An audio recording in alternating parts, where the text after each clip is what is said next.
అబ్బా! బుద్ధి తక్కువ ఈ కేసు తీసుకున్నా. బుర్ర ఉన్నోడు ఒక్కడు లేడిక్కడ. యతి సంగతి చెప్తే బావుండు. అవతల అసలే దయా నుంచి టెర్రరిస్ట్ అటాక్స్ అంట. ఎవరో చెప్పట్లేదు వీడి గురించి. ఇప్పుడెలా? హ్మ్. దూరంగా ఎవరో ముసలాయన ఉన్నట్టున్నాడు. చెప్తాడేమో చూద్దాం. ఎవరండి మీరు ఇక్కడున్నారు? స్మగ్లింగ్ చేద్దామంటే తన్ని తరిమేశారు. స్మగ్లింగా? క్లారిటీగా చెప్పండి. ఓహ్! ఎందుకు చెప్పను? మా ఊర్లో నన్ను వాకింగ్ విక్కీపీడియా అంటారు. ఏమడిగినా చెప్తాను. అందరి ఇన్ఫో నా దగ్గర ఉంటది మొత్తం. ఎవరు ఎవరిని ఏస్తన్నారు, ఎంతమందినేస్తన్నారు అన్నీ నాకు తెలుసు. హమ్మయ్య! సూపర్. సరైన వ్యక్తి దొరికాడు. బట్ యతి గురించి అడిగితే ఏమంటాడో ఏమో! స్మగ్లింగ్‌ని జేపించి మురుగన్ గురించి ఆరా తీద్దాం. చెప్తాడేమో! పెద్దాయనా మురుగన్ గావాలి అర్జెంట్‌గా. త్వరగా చెప్పరా! వెళ్లి కలుస్తాను. అసలకే అవతల టెర్రరిస్ట్ అటాక్ జరగబోతుంది. అది చెప్తే ముసలోడు షాక్ అయిపోతాడేమో! చెప్తా. బట్ అంతకంటే ముందు ఆ డైమండ్ రింగ్ ఇటివ్వు. సరే ఇదిగోండి. తీసుకోండి. చాలా కాస్ట్‌లీ పెద్దాయన ఇది. చెప్తా గానీ సముద్రంలో ఏముందో జూడు ముందు. ఎవరు వీళ్ళంతా?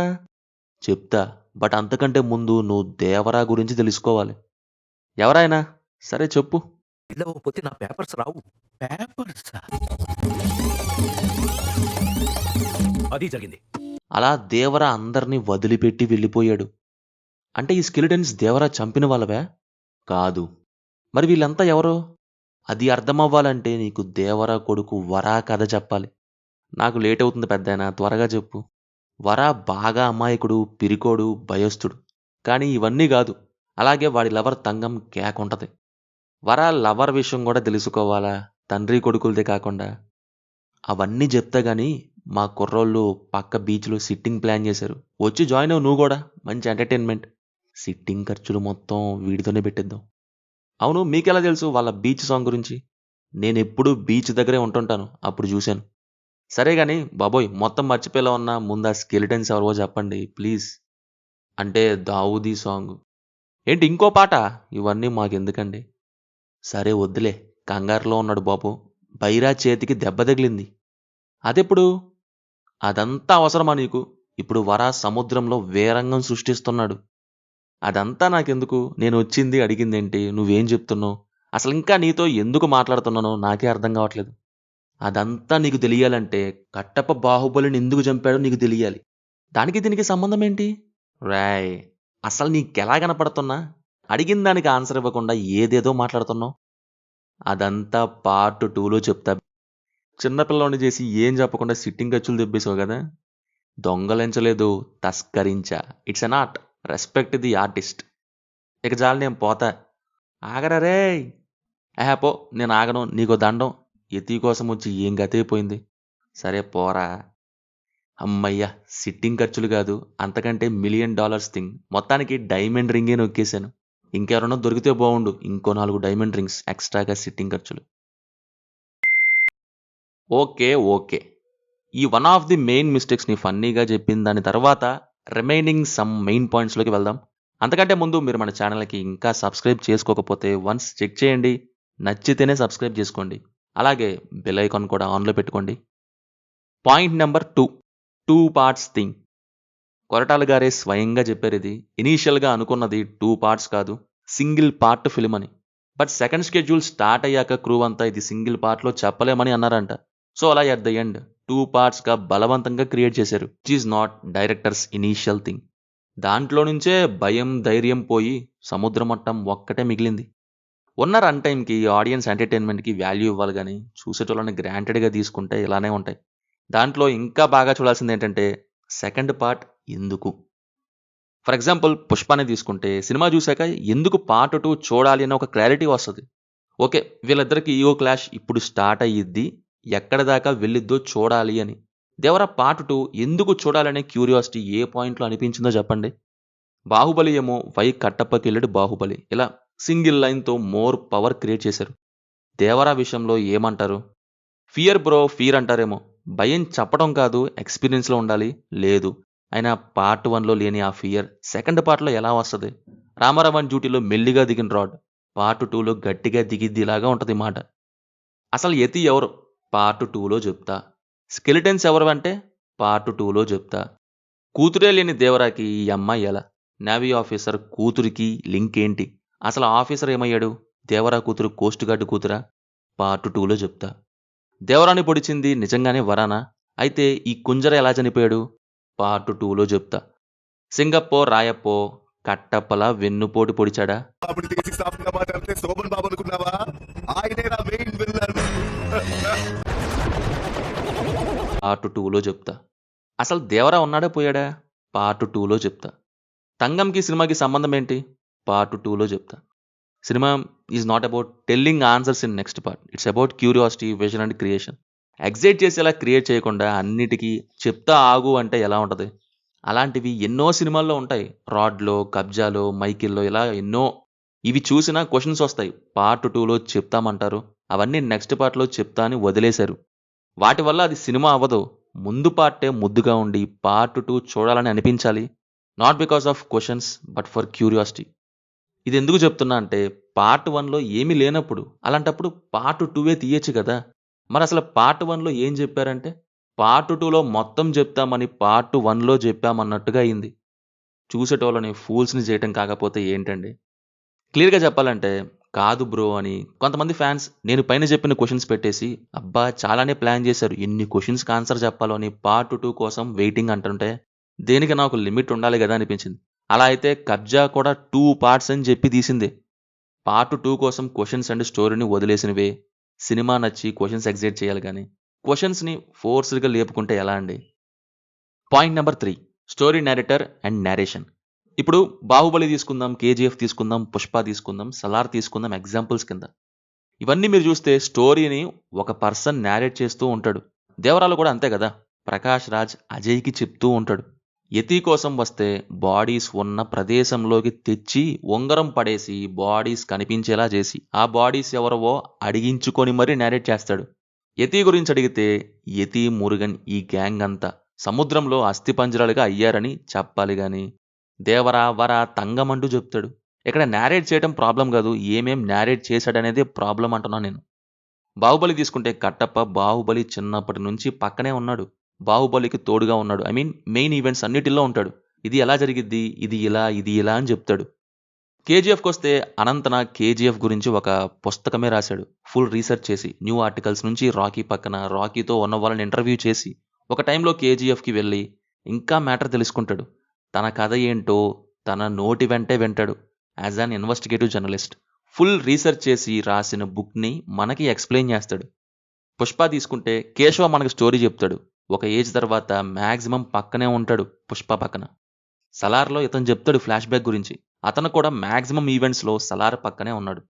ఈ సినిమాలన్నీ చూస్తే మ్యాక్సిమం చెప్పే క్యారెక్టర్ నుంచి ఉంటే డైరెక్టర్ సైడ్ నుంచి కూడా మనకు కొంత చెప్తారు.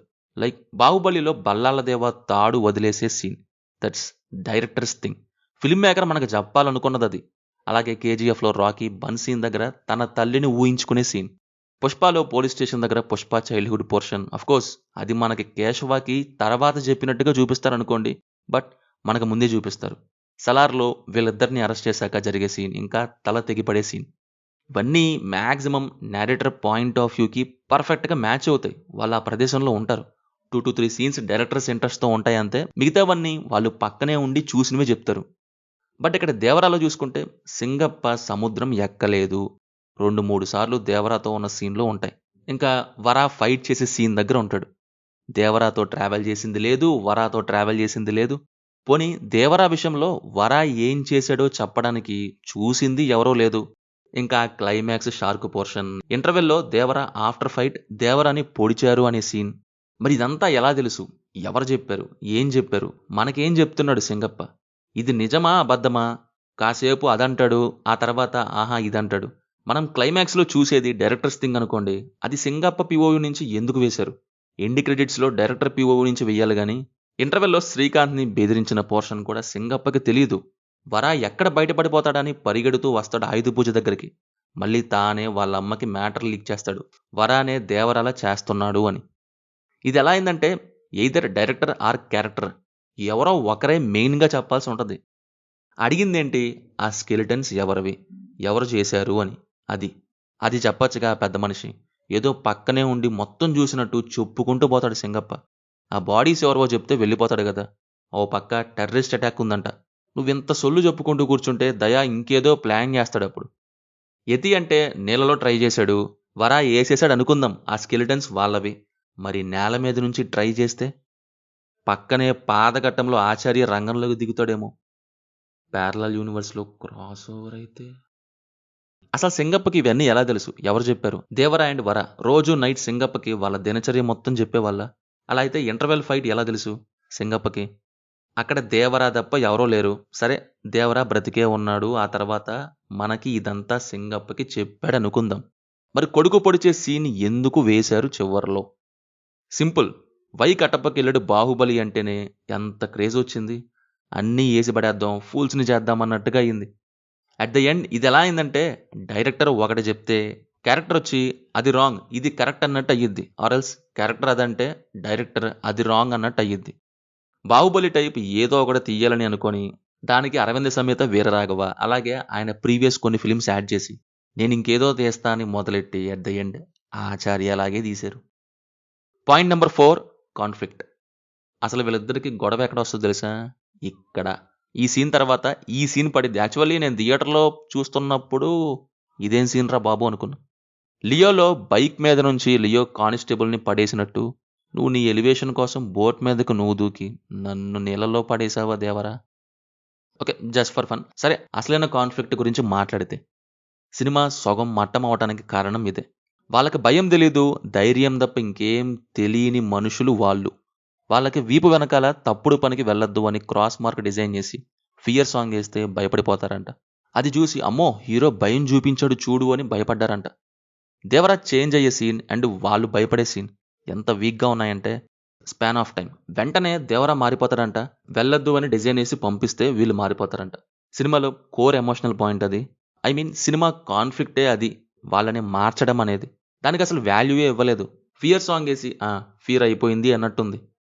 అసలు బైరాన్ చూస్తే ఊరికే చంపేవాళ్లా కనిపిస్తున్నాడండి. బైరా చేసి తన ఊరి ప్రజల కోసం డబ్బు సరిపోవట్లేదు ఊరికి అని ఇక నుంచి ఎక్కువ అడుగుతాడు. సో దానికి తగ్గట్టే పని ఉంటుంది కదా. పోలీసులకి దొరికితే అరెస్ట్ చేసి జైల్లో పెడతారు, లేక తన గ్యాంగ్లో ఎవరో ఒకరు పోతారు. సో సేఫ్గా తన గ్యాంగ్ని ఇంటికి తెచ్చుకోవాలి. He selfish. అలాగే చిన్నపిల్లోడిని పనికి తెచ్చాడు భైరవ, అది కూడా బ్యాడ్ థింగే. అలా అని మీనింగే లేకుండా ఎవరిని పడితే వాళ్ళని ఇష్టం వచ్చినట్టు చంపే క్రూయల్ పర్సన్ కాదు. నేను చెప్పేది ఏంటంటే అంత క్రూయల్గా అసలు చూపించనే లేదు అని. At the same time Devara వాళ్ళకి భయాన్ని చూపెట్టింది కూడా లేదు. 2 డిజైన్స్ చేస్తే భయపడ్డారు, మీరేం క్రూయల్ పర్సన్స్ అయ్యా. సో బేసిక్గా అది ఏమనిపించదు ఏమీ కూడా. ఇంకా చూస్తే భయం, ఫియర్. భయమో భయమో అన్నారు, గుండెల మీద చెయ్యేసుకొని చెప్పండి ఎక్కడన్నా అనిపించిందా ఫియర్? అసలు కనికరం లేకుండా ఉంటాడు మాట వినకపోతే అనేది దేవరా పాయింట్. నో మెర్సీ, అది ఎక్కడన్నా కనిపించిందా? మీరు ఒకటి అర్థం చేసుకోవాలి. నేను చెప్పేది ఏంటంటే తన వాళ్ళకే తాను అపోజ్ అవుతాడు అంటే ఆ పాయింట్ ఎంత స్ట్రాంగ్గా ఉండాలి. ఫర్ ఎగ్జాంపుల్ ఇటాచి ఉచిహా క్యారెక్టర్ని తీసుకుందాం, అక్కడ దాకా వద్దులే కానీ బాహుబలికి వెళ్దాం. దేవసనకి ప్రామిస్ చేస్తాడు నీ రెస్పెక్ట్ని కాపాడతా అని. ఇచ్చిన ప్రామిస్కి తనని నమ్ముకొని వచ్చిన భార్యకి, అందులోనూ జీవిత భాగస్వామిని తప్పుగా ట్రీట్ చేస్తుంటే తనపై అరుస్తుంటే బాహుబలి ఇక అపోజ్ అవుతాడు. ఇదంతా చాలా సీరియస్గా ఇంట్రెస్టింగ్గా టెన్షన్తో ఉంటుంది. సినిమాలోని ఒక పెద్ద కాన్ఫ్లిక్ట్ ఇది. ఐ మీన్ బాహుబలి క్యారెక్టర్కి ఒక టర్నింగ్ పాయింట్ అది లైఫ్లో. అదే దేవరాలో తీసుకుంటే పాదఘట్టం వాళ్ళతో జాగ్రత్త అని స్టార్ట్ చేసి పాదఘట్టంలో ఇన్ని తప్పులు జరుగుతున్నాయా అని తెలుసుకున్న సిద్ధ ఎర్ర సముద్రం వాళ్ళతో జాగ్రత్త అని స్టార్ట్ చేసి మేం తీరానికి చేర్చే దాంట్లో ఎంత తప్పు ఉందా అని దేవరా తెలుసుకున్నంత పూర్గా అయింది. ఆఫీసర్ చెప్పాడంట, వెంటనే హీరో మారిపోతాడంట. ఇక కంప్లీట్గా ఒక సీరియస్ మోడ్. తప్పు చేస్తే ఎక్స్ మార్క్తో తాట తీస్తా అని. మొన్నటిదాకా నువ్వు చేస్తే ఏం లేదు, వాడు చెప్పగానే నేను ఇప్పుడు మంచోణ్ణి అని మిగతా వాళ్ళకి మార్క్స్ వేయటం ఏంటండి? తండ్రి గురించి చెప్పడానికి గొప్ప కథ లేదని తానే దేవరా అనే ముసుగులో అన్నీ చేసే కొడుకు. పాదఘట్టం నుంచి సిద్ధ ఎక్కడికి వెళ్ళిపోయినాడో తెలీదు. సేమ్ అదే విధంగా సిద్ధ చేసే థింగ్స్ని ఆచార్య కంటిన్యూ చేసినట్టుగా ఉంది. అక్కడ ఇద్దరు వేరే క్యారెక్టర్స్, ఇక్కడ father son with same faces అంతే. మిగతాదంతా ఈ పాయింట్ ప్రకారం same to same, but the gap is heavy. Next point, over promotions which went wrong. Kalyan Ram గారేమో వైకింగ్స్ అంటారు, అలాగే నా దృష్టిలో జీఓటీ కంటే దేవరా గ్రేట్ అంటారు. కొరటాల గారేమో ఒక సపరేట్ వరల్డ్ అంటారు. ఎన్టీఆర్ గారేమో climax 40 minutes never before experience అంటారు. నేనేమో ఇవన్నీ కాదు, ఇది ఎర్ర సముద్రం అంటాను. మీరే చెప్పండి, అది వైకింగ్సా జీఓటీయా, ఒక సపరేట్ వరల్డ్ ఉందా, లేక 40 minutes నెవర్ బిఫోర్ ఎక్స్పీరియన్సా, లేకపోతే నేను చెప్పిందా? బేసిక్గా ప్రమోషన్స్ అనేవి చేసుకోవాలి, చెయ్యాలి, లేపాలి, ఎక్స్పెక్టేషన్స్కి చెక్ మార్క్ లాగా. అంతేగాని లిమిట్కి మించి చేస్తే ఏమైందంటే ఇలాగే అయ్యిద్ది. అసలు జీఓటీకి దీనికి ఏమన్నా సంబంధం ఉందా అండి? అందులో ఎన్ని కింగ్డమ్స్ ఉంటాయి, ఎన్ని ఇంపార్టెంట్ క్యారెక్టర్స్ ఉంటాయి, థ్రోన్ కోసం ఎంతమంది కొట్టుకుంటారు, చంపుకుంటారు, కుట్రలు, కుతంత్రాలు, వీటన్నిటి మధ్య పైకి లేచిన క్యారెక్టర్స్. ఇక్కడ అసలు కొండ మీదున్న 4 ఊర్లే చూపియలేదు. మాట్లాడితే ఆయుధ పూజ అంటారు. టైం తినడానికి తప్ప ఆ ఒక్క సెట్టే ఏసామన్నట్టు. దేవరానే అందరికంటే తోపు తురుము అంటారు. ఆ తర్వాత వీరానే అంటారు అందరికంటే తోపు తురుము. దేవరాకి పోటీ ఇచ్చేది బైరాని ఆయుధ పూజ పెట్టి హమ్మయ్య ఇది చాల్లే అని వదిలేశారు. మిగతా చోట్లంతా మిగతా వాళ్ళంతా ఈపీలన్నట్టే చూపిస్తారు. మరి ఇది ఏ విధంగా జీఓటీతో లింక్ పెట్టారో, జీఓటీ కంటే గ్రేట్ అన్నారో కళ్యాణ్ రామ్ గారికే తెలియాలి మరి. ఓహో! తంగల నలుగురిని ఏసే ఎవరైనా ఓకే అంటూ ఉంటది గదా! కొంపదీసి అది జూసి జీఓటీ కంటే తోపనుకున్నారా ఏంటో? కొరటాల గారేమో ఒక సెపరేట్ వరల్డ్ అంటారు. అసలా వరల్డ్ బిల్డింగ్ ఎక్కడుందో నాకు తెలియాలి. ఆంధ్ర, తమిళనాడు బోర్డర్ అంటారు. ఎర్ర సముద్రం అంటారు. అంతే ఇంకేం ఉండదు. ఆయుధ పూజ తప్ప ఇంకేం పెద్దగా చూపియరు. చివరగా ఎన్టీఆర్ గారేమో క్లైమాక్స్ 40 మినిట్స్. సినిమాలో మెయిన్ రాడ్డే ఆ second half and that climax. నా ఉద్దేశంలో ఎన్టీఆర్స్ ఫిల్మోగ్రఫీలో టెంపర్ నుంచి చూసుకుంటే మొత్తం దేవరాతో కలిపి 7 ఫిలిమ్స్ తీశారు. జైలో ఒకటి ఒకటి యావరేజ్గా ఉంటుంది. ఎక్సెప్ట్ దట్ RRR వరకు చూస్తే రిమైనింగ్ అన్నీ బాగుంటాయి. బట్ ఏ బిగ్ డిసప్పాయింట్మెంట్ అంటూ ఏదన్నా ఉంది అంటే అది ఈ దేవరానే. 2 పార్ట్స్గా తీద్దామనే దాన్ని తీసేసి ఆచార్య ఎగ్జిక్యూషన్ కొరటాల గారు మర్చిపోయి తీసుంటే ఎంతో కొంత గట్టెక్కేదని నా ఫీలింగ్. ఫైనల్లీ నేను చెప్పేది ఏంటంటే కొరటాల గారు కొంచెం చూసుకోవాలి. ఆయన స్క్రిప్ట్స్ దారి తప్పుతున్నాయి. స్టోరీ టెల్లింగ్ అవ్వాల్సింది కాస్త రాను రాను సోది టెల్లింగ్లా అవుతున్నాయి. అది జరిగింది.